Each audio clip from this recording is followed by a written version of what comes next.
This presentation will investigate the International Business Machines Corporation, also known as IBM, an American multinational technology company, and the problems it is facing. We will discuss IBM's company overview, minor management issues, SWOT analysis, roadmap 2015, and the company's major management problems with solution and action plans. My name is Faith Hilty, and I will be discussing IBM's company overview. IBM was founded by Charles Flint in 1911 when three technology companies decided to merge with one another. From the founding of the company, IBM has defined itself by its superior research and development rather than its products. Even though IBM decided to make their research and development their main identifier, their products were also highly successful. In the beginning, IBM's big sellers were business and personal computers. In 1944, with the help of Harvard University, IBM invented the first machine to perform long calculations, the Mark I computer. Then in 1953, IBM created the first commercially successful general-purpose computer, the IBM 701 EDPM. In 1954, with the help of Bill Gates, IBM released a new computer for home consumers, officially entering the consumer market and starting the computer revolution. While IBM started out as a strong company, it is hard to deny the fact that in recent years the company has been struggling. This presentation will discuss the management issues that IBM has, as well as go in depth with two major management issues by providing solutions and courses of action for managers to use to get the company back on top. Now I will hand it off to Connor, who will be talking about the company's SWOT analysis. Thanks, Faith. Hi, my name is Connor Vest, and I will be talking to you guys today about the SWOT analysis of IBM. IBM is a very popular company. They've been around since 1911, and they have developed a lot of long-lasting relationships with customers, including the federal government. Another strength is they're a global company. They do services, programming, and sell equipment globally, which creates a lot of revenue. They're also a creative business. They have innovated the field of artificial intelligence software by creating the Watson AI.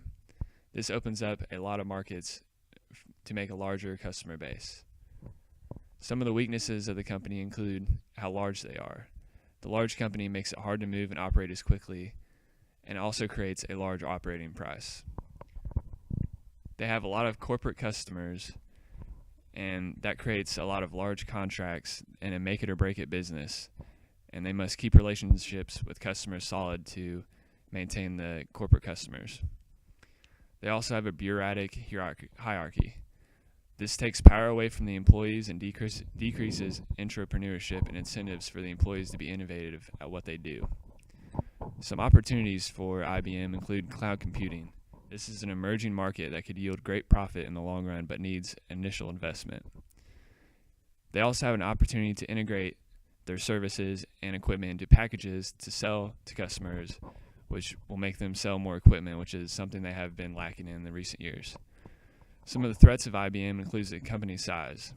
With a company this size, it makes it hard to be agile and complete short-term goals. It also creates a high operating cost. Another threat would be the competitors in the market they are in. There are many competitors in the market of IT that show just as much innovation as IBM, and these competitors can and have taken away customers from the long-lasting relationships IBM has built. They're also in a make-it or break-it market. It's easy to fall behind in the market and decline into a state which you cannot recover from. Large contracts mean large losses when you don't win the contract. I'll pass it back to Faith to talk about an overview of the diagnosis of the problems with the management within IBM.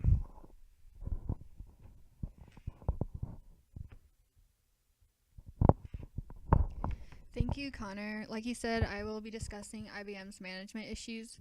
IBM attracts their investors by promising them dividends. For Sam Palmisano, IBM's former CEO, managing IBM was all about generating investment returns for the big shareholders. Now his successor, Ginny Rometty, follows his example in leading the company. To provide increased dividends to shareholders, IBM has made major cost-cutting changes, which includes the shrinking of staff members. Another way IBM is cutting costs is by employing cheaper expertise. IBM chooses to save costs by employing low-salary staff members in India.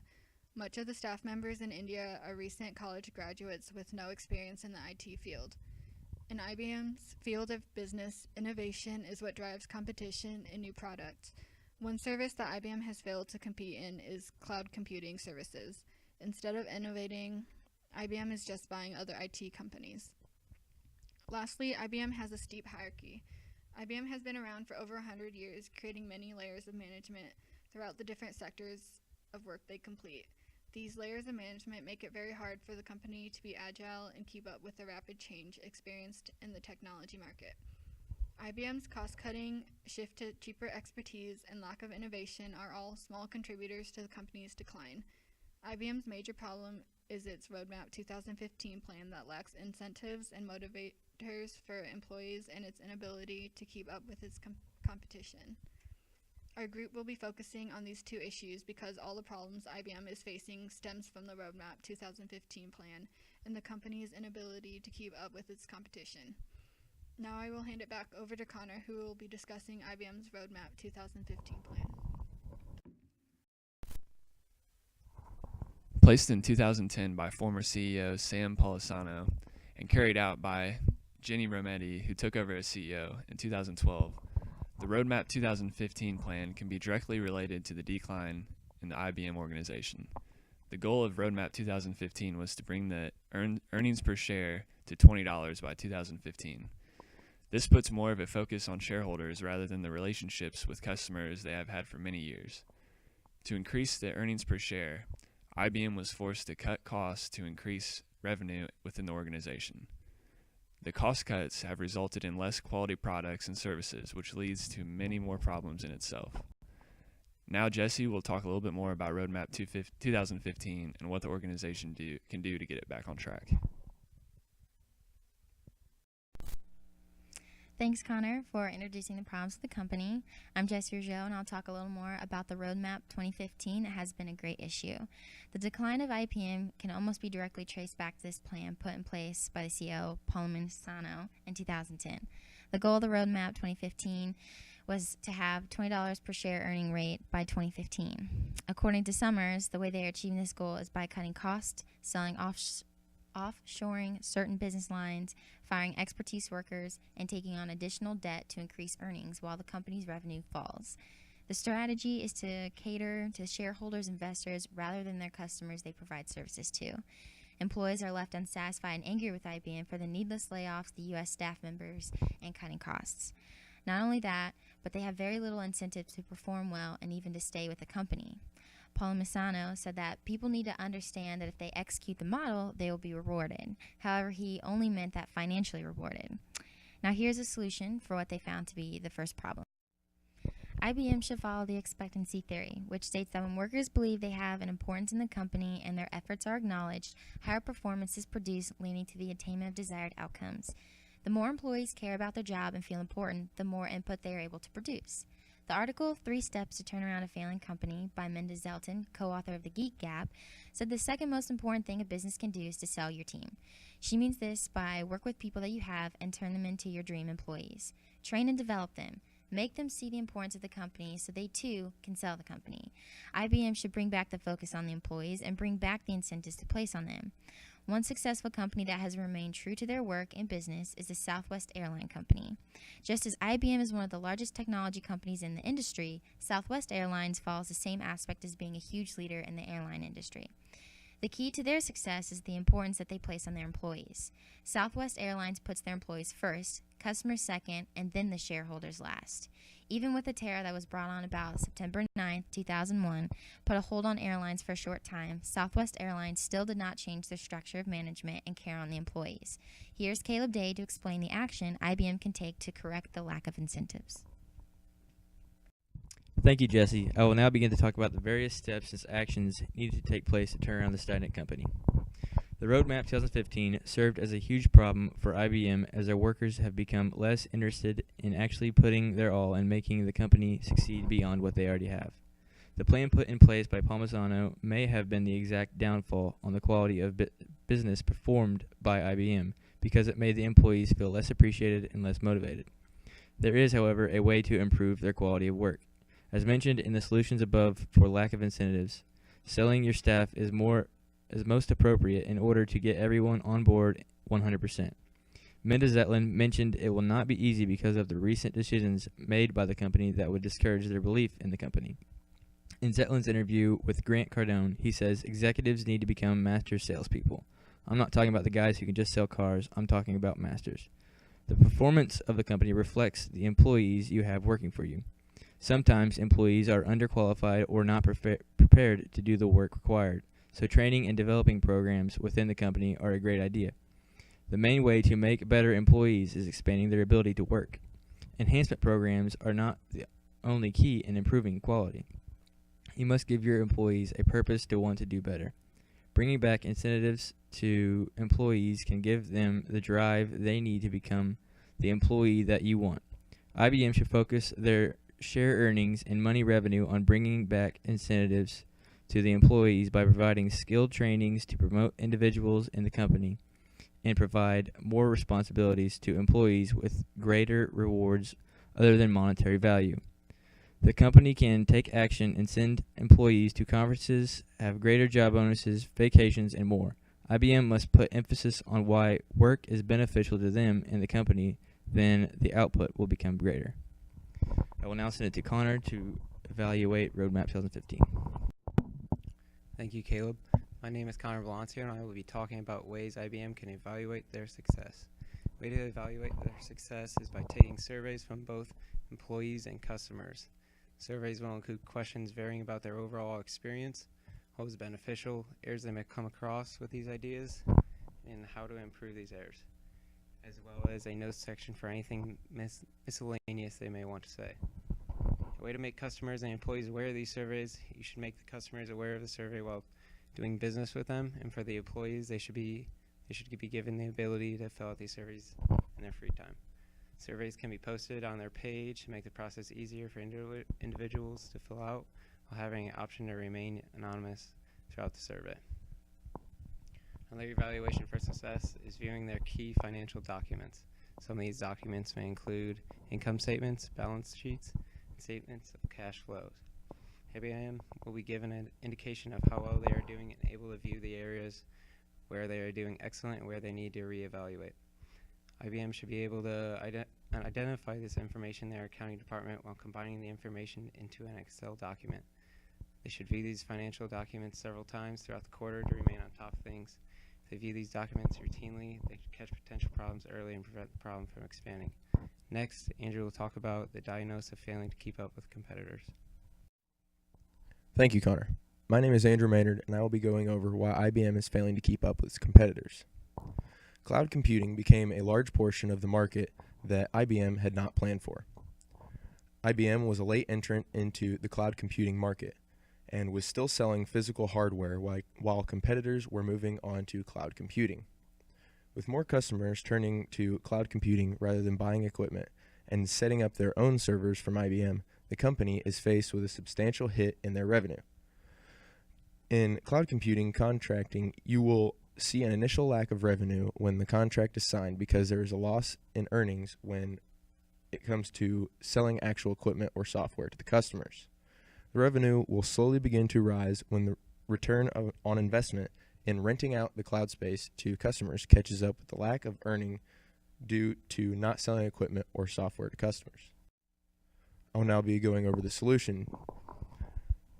IBM has had a problem with not being able to keep up with its competitors. An example of that is the loss of a 10-year, $60 million contract through the CIA that it had lost to Amazon.com, which IBM's bid was more than a third cheaper than Amazon's and officially protested the CIA's decision. This was probably due to IBM's rent a server with your credit card model, which was a direct threat to IBM's IT outsourcing business. A solution for IBM to keep up with its competitors would be by spinning off of less profitable businesses and investing in other possible growth areas. IBM became the latest major technology company to pair operations with another business, which is a growing trend among competing companies. Businesses that have been part of this growing trend, such as eBay Incorporated, separated from its partner PayPal, or Hewlett-Packard, which plans to separate its personal computing and printer business from its corporate hardware and service operations in order to add profitable growth within the company. Keeping in mind that IBM has already been enacting and putting together a plan within the past few years, includes the company's decision to make a deal with GlobalFoundries to offload its semiconductor chip manufacturing unit, was made to help IBM be a successful business in the future, adding that the company is working to integrate the cloud data and analytics operations. In addition to this deal, GlobalFoundries, it completed a sale of its server business to the Lenovo Group, which follows the footsteps of the sale of its PC business to Lenovo in 2005.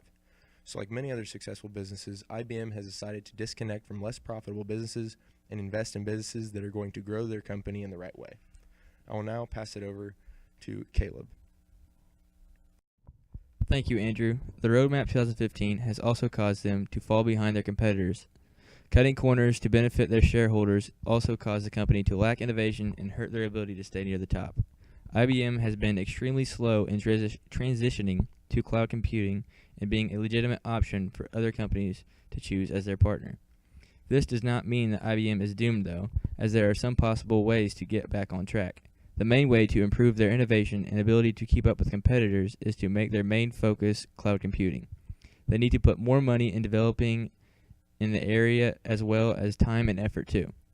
One thing that could be done to gain an edge would be to finish a deal that would join forces with GlobalFoundries. Adding the company to their powers would help improve its cloud data and analytical operations, giving them the ability to perform up to the standards and a much better chance of landing good work in the field. IBM needs to find other companies who are good at doing the things they are not. This will allow them to be able to focus on what they already do good and not have to worry about the continuously falling behind because they cannot perform at the level of the other specialty companies. I will now pass it to Connor to evaluate. Thank you, Caleb. In the evaluation of failing to keep up with the connection, IBM could create very thorough agendas with deadlines while satisfying the employees' interests and needs. In these agendas, IBM will describe to their employees upcoming projects and information regarding tasks they may take in. They could even have routine meetings to keep everyone on the same page and clicking. While saying this, it is important that IBM listens to their employees' interests to make the job more satisfactory. By doing so, employees will be more likely to stay with the company. They could base these needs and interests from previous surveys explained in Evaluation 1. Another advantage of having an agenda is everything will have an outline, giving IBM a more structured, team-organized company. The outline can give the employees an idea of the project and the ability to put their own uniqueness into it. While acknowledging IBM as a team organized, it is important to note that not one individual is the same and everyone has different interests and needs. By supplying your employees with their interests and needs, you will make the employees' jobs more satisfactory by retaining a higher percentage of their employees, only giving IBM the ability to further their employees' intelligence and experience in the field. Lastly, in order for IBM to turn things around, certain actions must be taken. IBM must work on their employee incentives and their ability to rise above their competition. The way to achieve this is developing their employees, motivating them, and to maintain interest in the company. They must focus on their employee needs to keep their interest. Another solution to help IBM rise above their competition is to become detail-oriented and focus on specific projects. In order to do this, IBM needs to focus on cloud computing while working with similar companies to perform other projects that are slowing them down. If IBM wants to succeed in their market, they must change their ways of conducting business. Giving these solutions, IBM will have a chance to be more competitive in their market.